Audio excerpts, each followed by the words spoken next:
नमस्कार दर्शक मित्रों, मैं डॉक्टर दैवत मेहता, मनोचिकित्सक, आत्मीय हॉस्पिटल गांधीधाम एवं व्यसन मुक्ति केंद्र में कार्यरत हूँ। सबसे पहले तो मैं लायंस क्लब ऑफ आदिपुर को ढेर सारी बधाइयाँ देना चाहूँगा कि उन्होंने अक्टूबर के प्रथम सप्ताह को सर्विस वीक के तहत 7 अलग अलग कार्यक्रमों का आयोजन किया। ये एक बहुत ही बड़ी समाज की सेवा है और जन जागृति का कार्यक्रम है। उनमें से आज 2 अक्टूबर यानी हमारे राष्ट्रपिता महात्मा गांधी जी की जन्म जयंती पर आज का हमारा जो कार्यक्रम है वो है व्यसन मुक्ति के बारे में जन जागृति। तो आयोजक लायन श्री अशोक भाई दामा तथा उनकी समग्र टीम को फिर से एक बार धन्यवाद और अभिनंदन दूंगा। व्यसन मुक्ति, व्यसन क्या है, नशा क्या है? कोई भी ऐसी चीज़ जिसके बिना हम रह नहीं पाए, जिसकी आदत हो जाए, वह नशा है। कोई चीज़ कब नशा बनती है? जब हम उसके बगैर रह नहीं पाते या जब वह चीज़ के सेवन से पहले जितना आनंद आता था उतना न आए या उतना ही आनंद प्राप्त करने के लिए वह चीज़ की मात्रा अधिकाधिक होने लग जाए, या तो जब वह पदार्थ प्राप्त न हो तभी अलग अलग किस्म के लक्षण शरीर में दिखने लग जाए, कार्य करने में रुचि न रहे और जीवन में आनंद समाप्त हो जाए। तो यह है व्यसन, यह है नशा। व्यसन ने न केवल सेवन करने वाले की जिंदगियों को तबाह किया है, लेकिन समग्र परिवार को यह नुकसान पहुंचाता है। व्यसन कौन से होते हैं? तो अलग अलग किस्म के पदार्थ व्यसन में आते हैं। तंबाकू, टोबैको कि जिसमें निकोटीन होता है, बीड़ी, सिगरेट, यह सब निकोटीन नामक एडिक्शंस में आते हैं। आगे है अल्कोहल, मदिरा, अलग अलग प्रकार के अल्कोहलिक बेवरेजेस। उससे भी आगे है कि कई केमिकल्स कि जो लोग सूंघते हैं या सिगरेट के पफ में उन्हें सेवन करते हैं या तो कई बार डायरेक्टली नसों में इंजेक्शन के द्वारा लेते हैं। अफीम, डोडा, मरायुआना, हशीश, कैनाबीस, हेम्प, चरस, गांजा, ये अलग अलग किस्म के केमिकल व पदार्थ है कि जो नशे के लिए उपयोग में लिए जाते हैं।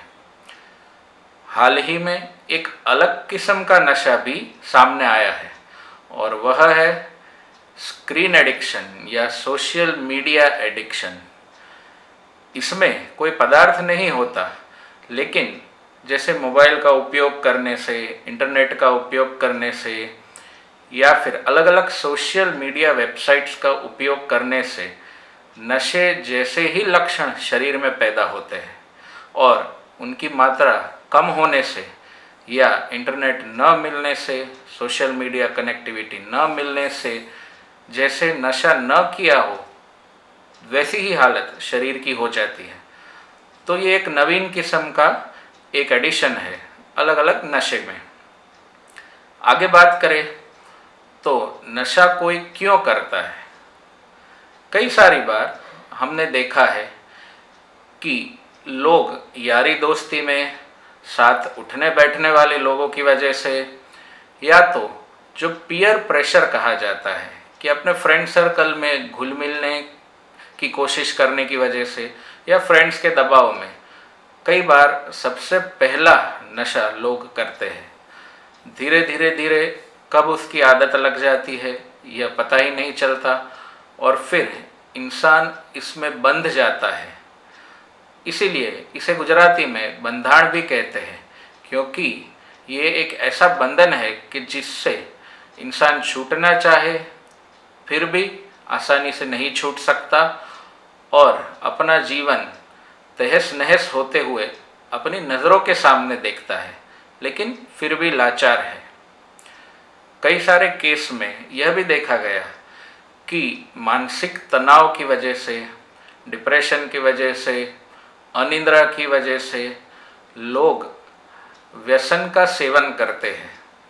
लोग यह समझते हैं कि यह उसकी दवाई है, लेकिन ये एक बहुत ही बड़ी गलतफहमी है। नशा करने से हो सकता है कि कई सारी बार हमारा मस्तिष्क जो है उस पर असर हो और हमें ऐसा प्रतीत हो कि हमारे लक्षण ठीक हो गए हैं, लेकिन ऐसा बिल्कुल भी नहीं है। ऊपर से नशे की वजह से मस्तिष्क पे कई सारी बुरी असर होती है और धीरे धीरे धीरे वो उजागर होने के बाद कुछ रिवर्सिबल होती है जिसकी ट्रीटमेंट हो सकती है, और कुछ इरिवर्सिबल है कि जिसकी ट्रीटमेंट फिर नहीं हो सकती और वो एक परमानेंट डैमेज करके जाती है। नशा करने से क्या क्या हानि होती है, यह विषय में तो जितना कहा जाए उतना कम है।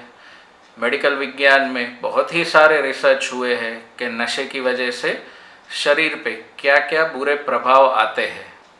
देखा जाए तो हर एक नशे की वजह से शरीर पे कुछ ना कुछ बुरा असर तो होता ही है, लेकिन जो एक जनरली देखा जाए तो क्या क्या फिजिकल साइड इफ़ेक्ट्स होती है, तो अगर ऊपर से शुरू करें मस्तिष्क में, तो सबसे पहला कि आदत लग जाना, उसके बिना रह ना पाना, उसे प्राप्त करने के लिए एक तनाव महसूस करना, जब तक प्राप्त ना हो तब तक अच्छा न लगना, डिप्रेशन, एंग्जाइटी, ये सारे लक्षण मस्तिष्क के हमें धीरे धीरे उजागर होते हुए दिखते हैं। फिर देखा जाए तो कई सारे व्यसन ऐसे हैं कि जो चबाने की रास्ते से लोग सेवन उनका करते हैं। तो ऐसे में मुंह में छाले होना, कैंसर होना, पेट में एसिडिटी होना, अल्सर होना, पाचन शक्ति कम हो जाना, फिर फेफड़ों में जो धुएं के द्वारा व्यसन करते हैं तो फेफड़ों में भी उनके दुष्परिणाम दिखते हैं। तो कई सारी breathing problems, asthma, lung cancer इसकी वजह से हो सकते हैं। हार्ट के ऊपर जो बुरी असर होती है तो ब्लड प्रेशर बढ़ना, हार्ट फेलियर होना, ये सारे रोग भी बढ़ते हैं। हड्डियों में देखा जाए तो उसकी शक्ति कम होती नज़र आती है, शरीर में कमज़ोरी होती है, मांसपेशियों में भी कमज़ोरी देखने को मिली है और शरीर में विटामिन की कमियां धीरे धीरे धीरे धीरे घुस जाती हैं। तो एक तरह से देखा जाए तो नशा करने वाला जो व्यक्ति है वो कुछ सालों बाद अगर हम उन्हें देखें तो उनका शरीर जर्जरित देखने को मिलेगा। उनके शरीर में वह तेज, वह प्रभाव नहीं देखने को मिलेगा और आयु भी कम होती हुई नज़र आती है। तो जो फिजिकल साइड इफ़ेक्ट्स है ये तो हमने देखे, मेंटल साइड इफ़ेक्ट्स है उसके बारे में भी चर्चा की, साथ साथ सामाजिक दुष्परिणाम भी है। नशाखोरी इंसान, ऐसे नामों से पेशेंट्स को बुलाया जाता है, तो सामाजिक तौर पे एक बहुत ही बड़ी बदनामी होती है। घर के जो लोग हैं उनमें जो रिस्पेक्ट होना चाहिए वो रिस्पेक्ट धीरे धीरे कम होता नज़र आता है। क्यों? क्योंकि लोग किसी भी नशेड़ी का या नशाखोरी करने वाले का सम्मान या उसका विश्वास जल्दी से नहीं करते।